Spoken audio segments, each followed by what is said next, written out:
передача «Рассуждалки не по-детски». И я ее ведущая Фомина Зарина и мои маленькие соведущие Катя и Камила. Приветствуем вас!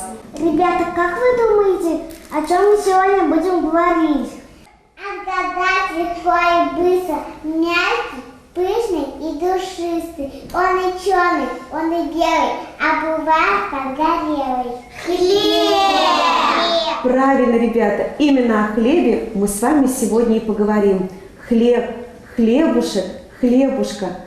Самый душистый, румяный, вкусный, мягкий. Наверное, нет человека, который бы пренебрегал хлебом, не знал бы его вкуса и не дорожил бы хлебом. Хлеб в старину называли жито, от слова «жить». Он и сегодня самый главный на каждом столе. И хлеб всему голова. Ребята, каким бывает хлеб? Давайте мы с вами поиграем в игру «Какой? Какая?». Каким же бывает хлеб, Миша? Черный. Черный. Арина? Душистый. Душистый. Каким еще бывает хлеб, Артемий? Вкусный. Вкусный, да. Еще Аня? Пышный. Пышный. Софья? Ароматный. Ароматный. Мягкий. Ульяна? Мягкий. Посмотрите, сколько слов мы с вами рассказали о хлебе, да? Мягкий, пышный, душистый, ароматный и самый-самый вкусный. Хлеб бывает разный, но обязательно полезный и вкусный. В хлебе содержится витамин В, который укрепляет нервную систему, память, улучшает пищеварение. По старинному русскому обычаю хлеб, нечаянно выпавший из рук, надо не только поднять и бережно обтереть, но и поцеловать, попросить прощения. Немалым грехом считалось уронить крошку хлеба и не поднять ее, а еще большим грехом растоптать ногами. Откуда к нам пришел хлеб? Из магазина. Ребята, из чего делают хлеб? Из муки. Правильно, молодцы. Ребята, а что такое мука? Из чего ее получают? Из зерен. Правильно, ребята. Из зерен получают муку. Из зерен пшеницы получают пшеничную муку, а из зерен ржи получают ржаную муку. Чтобы из зерен получить муку, нужно, ребята, потратить очень много сил и времени. Этим и занимаются хлеборобы. Выращивать и убирать хлеб людям помогают специальные машины. Весной, как только оттает и просохнет земля, в поле выходят специальные машины – трактора. А кто ведет его? Тракторист. Правильно, ребята, тракторист. Трактор тянет за собой железный плуг, который глубоко вспахивает землю. И вот земля стала мягкой, послушной и рыхлой. Теперь можно начинать сеять. К трактору прикрепляют сеялки, и те ровными, аккуратными рядами укладывают в почву зерна пшеницы. Вот пшеница взошла. Все лето созревают зерна в колосьях.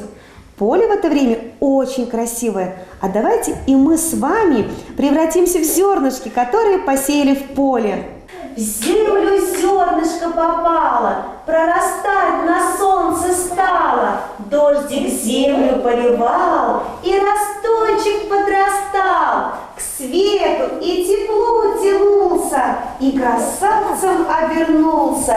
И красавцем обернулся, вот и зернышки поспели. Ну вот, зерна созрели, начинается жатва, и на поле выходят другие машины.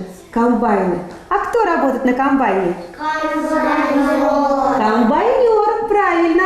Что же делает комбайн? Собирают колосья. Правильно, ребята, собирают колосья. Комбайн срезает колосья и вымолачивает из них зерна. Эти зерна по специальному длинному рукаву высыпаются в грузовые машины, которые беспрерывно подъезжают по сигналу комбайнера. А из накопителя соломы комбайнера через определенные промежутки времени сходят большие желтые копны обмолоченной соломы. Далее машины везут зерно на элеваторы. Марсель, как ты думаешь, а куда везут зерно из элеваторов? На мельницу. Правильно, и там зерна мелят в муку. Софья, скажи, пожалуйста, а куда потом везут муку? На хлебозавод, на пекарню. Правильно, на хлебозаводе стоят огромные чаны с закваской. В чан с закваской добавляют муку, соль, сахар, воду, дрожжи, и специальные машины механическими руками вымешивают тесто для хлеба. А что пекут еще из муки, кроме хлеба? Печенье, ватрушки. Ватрушки. Печенье. Печенье еще. Пирожки. Пирожки. Тортики. Миша, тортики пекут, да? Любите тортики? Да! Хорошо, и я тоже люблю тортики. И вы тоже любите, да? А как все это называется одним словом, Ульяна? Хлебобулочные изделия. Хлебобулочные изделия. Правильно. Ребята, вот видите, как много труда нужно потратить, чтобы получить хлеб. Русский народ всегда бережно относился к хлебу. Хлеб всему голова, говорят. О хлебе есть много пословиц. Без хлеба нет обеда. Хлеб – батюшка, а вода – матушка. Невелик кусок пирога, а стоит много труда. Будет и хлеб, будет и песня. Ребята, скажите, пожалуйста, а как нам нужно относиться к хлебу? Бережно. Бережно. Еще как нужно относиться к хлебу? Софья. Хлеб нельзя выкидывать. Хлеб нельзя выкидывать, да. Еще? Надо остатки собрать и покормить птиц. Да, правильно. Бережно нужно относиться к хлебу, да, ребята? И никогда нельзя выкидывать. Хлеб – главное богатство нашей страны, и нам нужно его беречь. Ну а наша передача подходит к концу, и всем пока-пока!